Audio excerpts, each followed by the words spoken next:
Sejam bem-vindos ao Templo Luz dos Saberes.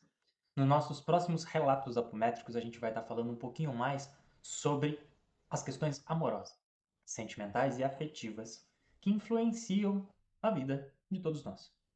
Então, nesse relato específico, a gente vai estar falando da questão de amores. Como um amor de vida passada pode influenciar na sua vida atual.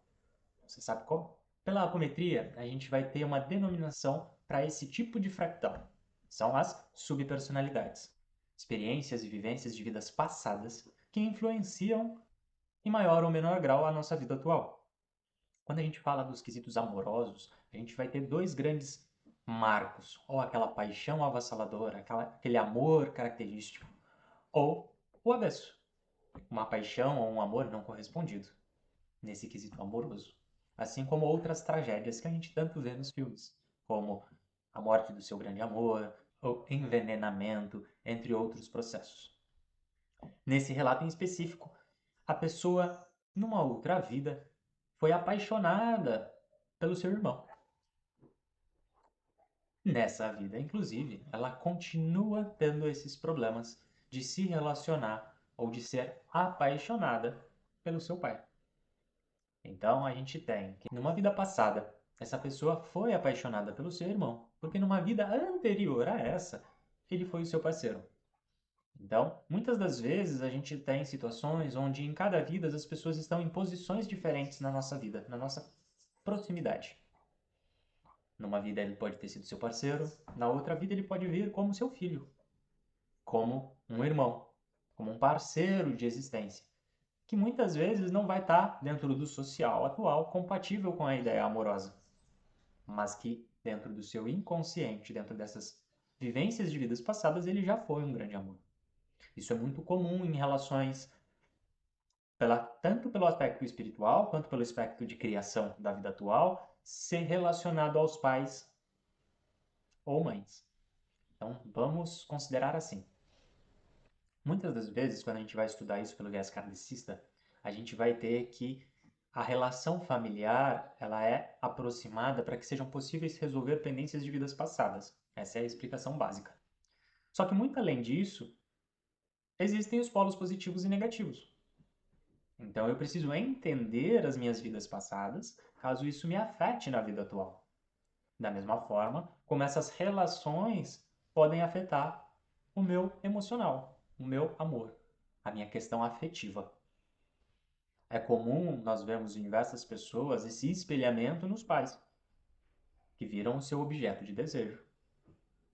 Mas muito além da vivência física atual, muitas vezes essa carga emocional, esse direcionamento, ele vem de um processo do inconsciente, de um processo espiritual. Então, essa pessoa em si era apaixonada pelo seu pai, que em outras vidas já foi seu irmão, que em outras vidas já foi seu parceiro.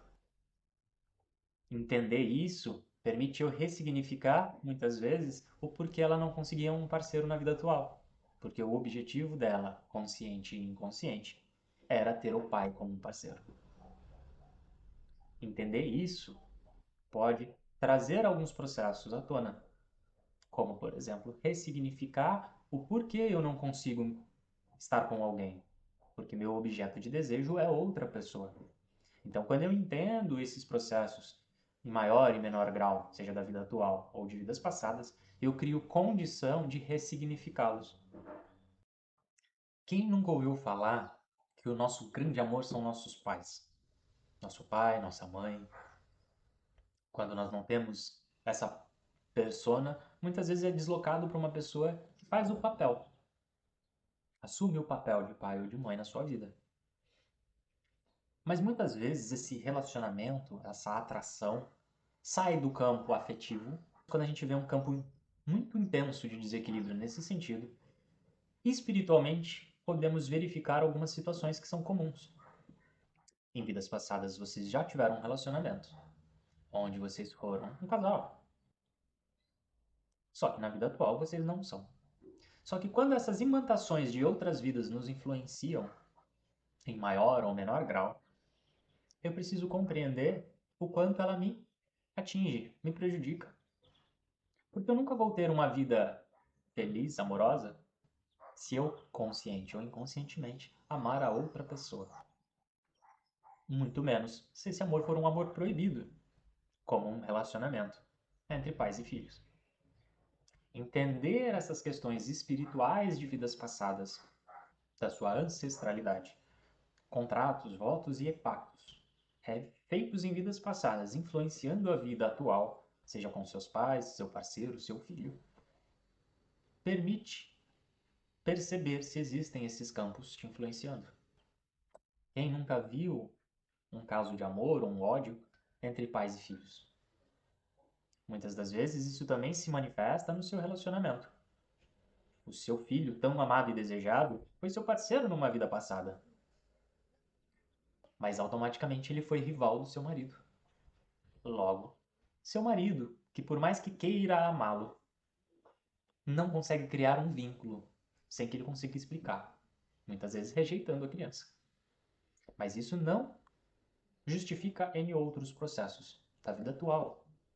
Cabe aqui a gente entender que isso são manifestações e processos do seu inconsciente. Interessantes de serem buscados aqueles que querem compreender o porquê eles deveriam ou gostariam de sentir esse afeto e não conseguem. Não serve como justificativa. Então, da mesma forma como para o homem, também acontece para a mulher, que muitas vezes gera um filho a qual ela não consegue se apegar sentimentalmente, seja pelas dificuldades da vida atual, seja porque em outra vida ele foi alguém que possa ter prejudicado muito ela. Pensando pelo viés kardecista, essa seria uma condição de acertos, perdão, gerar um novo vínculo para que possa nascer o amor entre essas duas consciências. Mas se eu tiver muitas vidas passadas onde isso foi muito ruim ou muito marcante num aspecto negativo, dificilmente eu vou ter essa condição. Então, como a apometria, como esses trabalhos espirituais podem me auxiliar? Primeiro, eu preciso identificar a razão desses meus apegos, positivos ou negativos, que estão me incomodando ou gerando desequilíbrio. Entendendo isso, eu consigo buscar a ajuda para conseguir ressignificar esses processos. Se existe ou não uma vida passada que me influencia, seja pelo amor ou seja pelo ódio, e como eu posso trabalhar isso. Assim como a gente não quer aqui dizer que o espiritual é responsável por tudo nas nossas vidas. Por mais que exista uma influência em maior e menor grau em todos nós, o mais importante aqui é a busca consciencial. É você entender essa influência e ainda assim escolher trabalhar isso, minimizar ela, compreender para fazer escolhas diferentes, para que você possa ter essa relação com o seu parceiro, seu filho, os seus pais mais harmônica, entender o porquê muitas vezes nunca aconteceu aquele vínculo afetivo entre você e sua mãe, você e seu pai. Será que não existem manifestações e processos de vidas passadas me influenciando? Entender isso não significa que minha vida vai mudar. Não significa que a partir de amanhã a outra pessoa vai começar a te amar. Mas uma vez que todo esse processo espiritual do inconsciente seja trabalhado, eu começo a tirar um peso que muitas vezes pode ser a razão disso. E aí cabe um segundo processo: criar uma nova relação com essas pessoas. Ressignificar a sua relação com essas pessoas. Muito desse processo vai precisar ser feito por você, que precisa entender as razões para se perdoar, para poder perdoar o outro e aos poucos construir uma nova relação, mais saudável, mais amorosa. Se isso faz sentido para você, acompanhe nossos canais, faça parte. Não deixe de se inscrever, curtir e compartilhar. Sejam bem-vindos ao Templo Luz dos Saberes, que a luz dos saberes ilumine a todos.